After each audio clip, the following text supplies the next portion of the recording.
আপনি একটু পরে মারা যান, কালকে এই মুহূর্তে আপনার ঘরে বিভিন্ন জন বলা বলি করবে, আহারে ও এইটা করছে, ও গতকালকে বাজারে গেছিল এই টাইমে। পরের দিন বলবে আহারে ও এই শীতের কাপড়টা পরতো। তৃতীয় দিন বলবে ও আসলে এই সেই। চতুর্থ দিন ভুলা যাবে আস্তে আস্তে। পঞ্চম দিন মোটামুটি, আস্তে আস্তে 1-1.5 মাস যাবে। গতি পৃথিবীর মতো চলতে থাকবে, আকাশ আকাশের মতো থাকবে, বাতাস বাতাসের মতো থাকবে। আপনার বন্ধু টন্ধু যারা যার যার কর্মস্থানে সে মতোই করবে, কিন্তু আমি আপনি কবরে থাকতে হবে। এটাই চূড়ান্ত বাস্তবতা।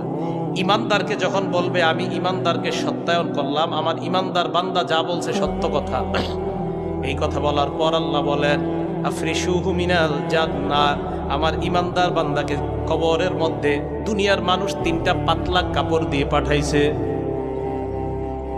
আল্লাহ বলবে আফরিশুহু মিনাল জান্নাহ, আমার বান্দার কবরে, আমার বান্দার শরীরে